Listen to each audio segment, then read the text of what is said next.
In the annals of Catholic prophecy, few accounts have stirred as much intrigue and speculation as the prophecy attributed to Saint Malachy, the 12th century Archbishop of Armagh.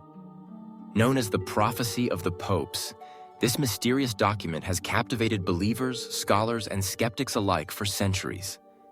Its origins are shrouded in legend, its authenticity debated, but its impact on the collective imagination is undeniable. According to tradition, Saint Malachy was born in 1094 in Ireland, a time when the country was deeply intertwined with the Christian faith. Renowned for his piety and reformist zeal, Malachy was said to have journeyed to Rome in 1139 to visit Pope Innocent II. It was during this pilgrimage, as the story goes, that Malachy experienced a series of visions regarding the future of the papacy.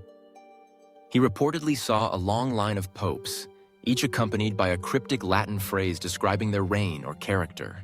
Malachy is said to have recorded these visions in a manuscript, which was then deposited in the Vatican archives, forgotten for centuries.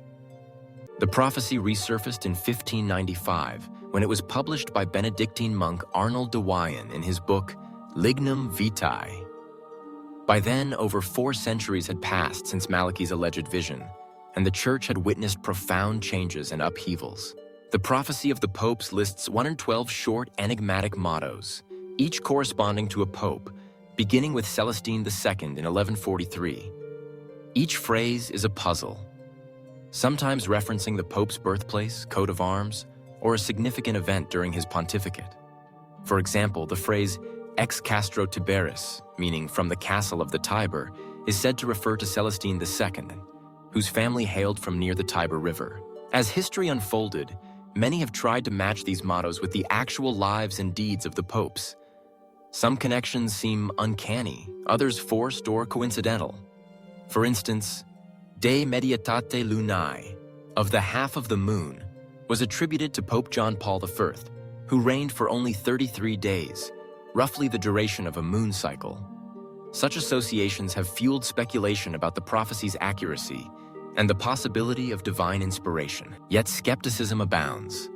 Historians have pointed out that the prophecy did not appear in any records until the late 16th century, raising doubts about its authenticity. Some suggest that it was a clever forgery, crafted to influence the papal election of 1590 by giving legitimacy to Cardinal Girolamo Simoncelli, who was a candidate at the time.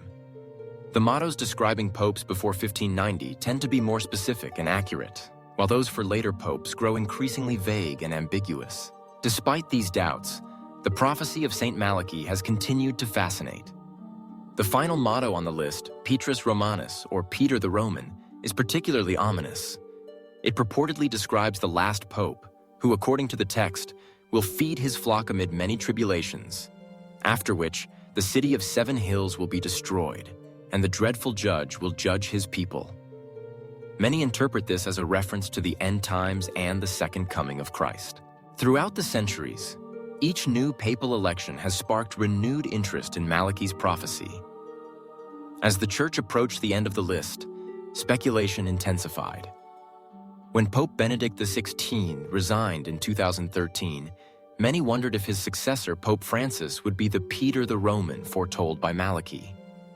Pope Francis, born Jorge Mario Bergoglio in Argentina, chose the name Francis in honor of Saint Francis of Assisi, but has no direct connection to the name Peter or to Rome by birth. Still, some interpreters draw symbolic links, noting his Italian heritage and his role as the Bishop of Rome. The enduring allure of Saint Malachy's prophecy lies not only in its mysterious origins, but also in its intersection with human hopes and fears about the future. For some, it is a testament to the power of faith and the possibility of divine revelation. For others, it is a cautionary tale about the dangers of superstition and the tendency to find patterns in random events. Regardless of its authenticity, the prophecy reflects a deep human desire to understand the arc of history and the fate of the Church. Throughout its history, the Catholic Church has faced schisms, reforms, persecutions, and renaissances. In times of uncertainty, prophecies such as Malachy's serve as both a source of comfort and a challenge, reminding believers of the mysteries that lie beyond human understanding. The prophecy has also inspired countless books, documentaries, and debates. Some view it as a roadmap to the end times, a warning to the faithful to prepare for tribulation. Others see it as a historical curiosity, more valuable for what it reveals about the anxieties and aspirations of past generations than for any predictive power.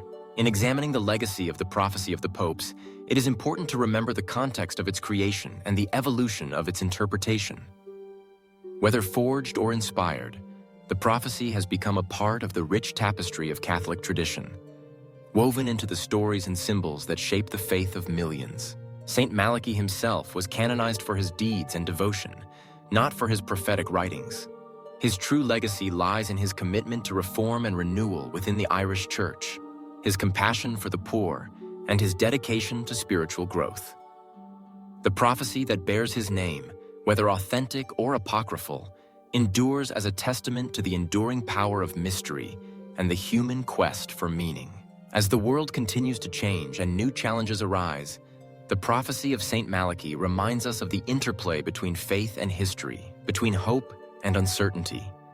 It invites us to reflect not only on the fate of popes and emperors, but also on the deeper questions of destiny, purpose, and the ultimate end of all things. In this sense, the prophecy endures, not as a roadmap for the future, but as a mirror of the hopes and fears that have always shaped the human heart.